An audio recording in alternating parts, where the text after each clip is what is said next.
बहू और बुलेट। घर के बाहर फट फट फट की जोर से आवाज हुई। सीमा को लगा कि पटाखे फूट रहे हैं। वो डर के मारे घर से बाहर निकली। देखा तो सामने योगेश यानी कि पतिदेव एक बुलेट बाइक पर बैठे हैं। अरे डर गई क्या? बाइक लेकर आया हूँ तुम्हें घुमाने के लिए। सच में? मुझे लगा पटाखे फूट रहे हैं। अरे पटाखे भी फूटेंगे और मिठाई भी बटेगी। माँ को तो बुलाओ। माँ भी बाहर आ जाती है। अरे योगेश बेटा, इतनी जल्दी आ गया? और ये गाड़ी किसकी है? साहब की है? हाँ माँ, तुम्हारा बेटा साहब से कम है क्या? मेरी ही है। अरे बेटा, इतनी बड़ी गाड़ी ले ली, इससे तो तू घोड़ा ही ले लेता। महंगी पड़ी होगी ना? माँ महंगी सस्ती छोड़ो और मिठाई लाया हूँ, गांव में बंटवा दो। अरे बंटवा क्यों दो? पीछे बैठो, गांव में बांट कर आते हैं। सब खुश थे।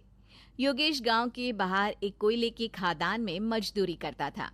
मेहनत और अकल से उसने वहां ठेकेदारी का काम सीख लिया और सूझबूझ से ठीक ठाक पैसा बनाने लगा। गांव में बात फैल गई कि योगेश के घर धमाका गाड़ी आई है।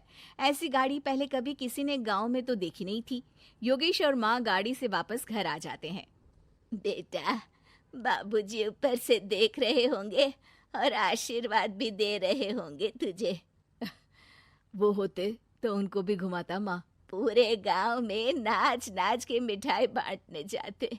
जैसे मैंने नाच नाच के बांटी थी जब वो अपने लिए एक साइकिल लेकर आए थे। बस बस, बाबूजी दो बात भी सुनाते कि फटफट वाली फटफटी ले आया। सीमा आगे कहती है, अपने लिए तो ये गाड़ी ले आए और मेरे लिए? अरे ये गाड़ी तुम्हारे लिए ही तो है। पक्का मेरे लिए है? अरे पक्का तुम्हारे लिए है। अगली सुबह जब योगेश सो रहा होता है तो उसे बाहर से गाड़ी की आवाज आती है। वो घबरा कर चिल्लाता है, चोर चोर, मेरी गाड़ी ले जा रहा है, चोर चोर। माँ भी जागती है और योगेश के साथ दरवाजे की तरफ भागती है। जैसे ही दोनों बाहर निकलते हैं तो देखते हैं कि सीमा गाड़ी चला रही है। अरे बहू, नाक कटवाओगी क्या? ये क्या कर रही हो? अरे गिर जाओगी, ये क्या कर रही हो तुम? सीमा गाड़ी को रोक कर कहती है, सारे गांव में घुमा लाई, कहीं नहीं गिरी। क्या? सारे गांव में घुमा लाई? अरे लोग क्या कहेंगे बहू? सोचा क्या एक बार? यही कहेंगे कि कितनी अच्छी गाड़ी है। अरे तुम्हारे बारे में। हाँ कहेंगे ना कि देखो कितनी अच्छी गाड़ी पर बैठी है। बहू गाड़ी रखकर योगेश और सासू माँ के पास जाती है। तुमने कब गाड़ी चलाना सीखा? हमारे बाबूजी के पास पुरानी स्कूटर थी, सीख ली। फिर स्कूल में एक मास्टर जी भी ऐसी ही गाड़ी लेकर आते थे, उन्होंने सिखा दी। हाँ हाँ, स्कूल के मास्टर आजकल यही सब तो सिखा रहे हैं। पढ़ाई का कुछ सिखाते तो कुछ भला होता। अरे बहू, अब गाड़ी मत चलाना। हमारे परिवार में कभी किसी औरत ने पीछे से आगे की सीट पे आने की हिम्मत नहीं की है। तुम भी मत करना, समझी? जी समझ गई माँ जी। सीमा सास की बात सुनकर चुपचाप रसोई में जाकर उदास होकर खाना पकाने लगती है। सास सुबह सुबह मंदिर से पूजा करके लौट रही होती है। तभी उसे दो औरतें रोक लेती हैं और कहती हैं, अरे बहू को थोड़े अच्छे लक्षण भी सिखा दो। गाड़ी चलाने निकली थी, गांव की मर्यादा का कोई ख्याल नहीं है। वही तो। अरे पैसे आने लगे हैं तो क्या मतलब कि किसी रीति रिवाज को नहीं मानोगे? अरे समाज में रहना है तो समाज के ढंग से ही रहना पड़ता है। अरे लाज भी नहीं आई बहू को?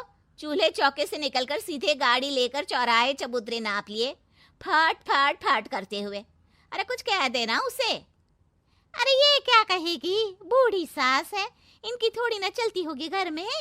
हाँ, बहू की ही चलती होगी, मर्जी भी और गाड़ी भी। सास सब सुनकर घर आती है और बहू को चिल्ला के बुलाती है, अरे नाक कटवा दी सबके सामने गाड़ी चलाकर। औरत जात गाड़ी नहीं चलाती। शहरों में तो 4 पहियों वाली गाड़ी भी चलाती हैं और हेलीकॉप्टर, हवाई जहाज भी। शहर में थोड़ी ना रहती हो मैडम साहिबा। आज के बाद गाड़ी से ही नहीं, यूं भी निकलना बंद तुम्हारा घर से। माँ सही कह रही है, कहीं भी जाना हो तो मुझे बता देना, मैं लेकर चलूंगा। आज माँ को तुम्हारे कारण कितनी बातें सुननी पड़ी। इतना कहते हुए योगेश वहां से चला जाता है। बारिश की वजह से कारखाने के रोड पर कीचड़ रहता है, इसीलिए योगेश गाड़ी घर रख कर जाता है और किसी से लिफ्ट लेकर कारखाने पहुंचता है ताकि नई गाड़ी गंदी ना हो। लेकिन शाम को इतनी तेज बारिश होती है कि उसे वापस आने का कोई साधन ही नहीं मिलता। बारिश बढ़ती जाती है, रात के 11 बज जाते हैं। रास्ते में एक नदी का ब्रिज है, अगर उस पर पानी आ गया तो योगेश कारखाने में ही फंस जाएगा। पूरी रात भूखे प्यासे बितानी पड़ेगी।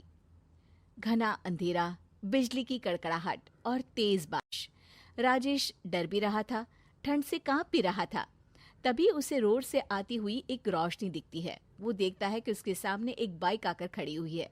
वो ऊपर वाले को धन्यवाद देकर उस बाइक वाले आदमी की तरफ बढ़ता है, पर पास जाकर देखता है तो भौचक्का रह जाता है। सीमा, तुम यहाँ इतनी बारिश में गाड़ी पर? पहले बैठो तो, नदी ब्रिज पे आ जाएगी तो जाना मुश्किल हो जाएगा। योगेश गाड़ी के पीछे बैठता है। सीमा गाड़ी चला रही है। मैंने तो तुमको पहचाना ही नहीं। गाड़ी की आवाज तो पहचानी होगी ना। अरे पर मुझे नहीं पता था कि तुम आओगी। अच्छा किया कि तुम आ गई। माँ नहीं आने दे रही थी, पर हमेशा पति पत्नी की रक्षा थोड़ी ना करेगा, पत्नी को भी तो करनी चाहिए। योगेश को सुबह अपने किए पर पछतावा होता है। उसकी आंख में आंसू आ गए जो बारिश की बूंदों में बह गए थे। उसके बाद सीमा को सास ने और योगेश ने खुशी खुशी समाज की सीमा लांघने की मंजूरी दे दी। अब वो जहां भी जाती फट फट फट गाड़ी पे ही जाती। शिल्पी घर के काम से फ्री होती तो बोर होती, जिसके बाद उसने घर में ही दुकान खोलने की सोची। अरे ये इतने सारे कपड़े, अरे बहू क्या करेगी इनका? माँ जी, मैं घर में बोर होती हूँ तो सोचा सामने के कमरे में कपड़ों की दुकान खोल लूं।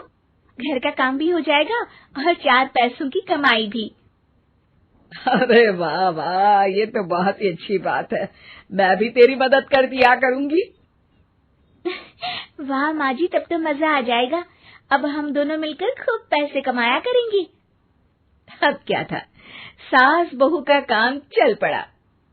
एक दिन, अरे राकेश की माँ, सुनती हो? कहाँ चली गई? भूख के मारे पेट में चूहे कूद रहे हैं। अरे नंदिनी, कहाँ हो? भूख लग रही है। पापा कहाँ है माँ? पता नहीं बेटा, भूख लग रही है। आज तो किसी ने चाय भी नहीं पूछी। तभी सास बहू घर के अंदर ढेर सारे सामान के साथ आती हैं और वो भी हंसती हुई। अरे वाह बहू, ये तो बड़ी अच्छी मार्केट दिखाई तूने। बड़ा ही सस्ता सामान था। हाँ माँ जी, और ये सामान हम डबल पैसों में बेचेंगे, मजा आ जाएगा। अरे बहू, भूख लग रही है, कुछ खाने को दे दे। माँ क्या बात है, आज किसी ने पापा को चाय भी नहीं दी? अरे बेटा, अब 40 साल में तेरे पापा ने क्या चाय बनाना भी नहीं सीखा? अरे बेटा रहने दे अब इस बहस को। तुम लोगों ने वैसे बनाया क्या है? बहू परेशान हो जाती है और सास को अकेले में लेकर जाती है। माँ जी, आज तो हम लोगों ने खाना ही नहीं बनाया। अरे बेटा, बाहर के छोले भटूरों से पेट इतना भर गया कि याद ही नहीं रहा कि घर में ये लोग भी हैं खाना खाने के लिए। अब क्या किया जाए? तभी घर में एक महिला आती है। जी वो सुना है आप लोगों की यहाँ साड़ी बिकती है, जरा दिखाएंगे क्या?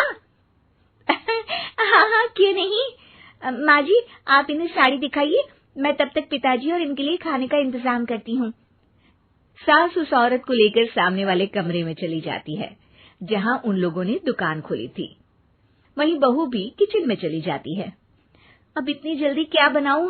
पापा जी तो खाने के लिए भी बैठ गए हैं। आइडिया, मैं खाना बाहर से ही ऑर्डर कर देती हूँ। थोड़ी देर में खाना आ जाता है और बहू टेबल पर खाना लगा देती है। हे भगवान, कितनी कड़वी दाल बनाई है बेटा। नहीं नहीं पिताजी, वो क्या बात है नंदिनी, रोटी तो चबाई ही नहीं जा रही है, लग रहा है रबड़ खा रहा हूँ। एक तो इतने महंगे होटल से खाना मंगवाया और वो भी इन लोगों को पसंद नहीं आया। तभी सास नोट गिनती हुई बाहर आती है। वाह माँ जी, बड़ी कमाई हुई लगती है। हाँ, मैंने वो 2000 वाली साड़ी 3000 में बेच दी। अरे वाह माँ जी। दोनों सास बहू बहुत खुश हो जाती हैं। मेरे पेट में ना बेटा जोर का दर्द हो रहा है। अरे माँ, क्या हुआ? पेट में दर्द? बाहर का कुछ खाया था क्या? मैदा तो नहीं खा लिया?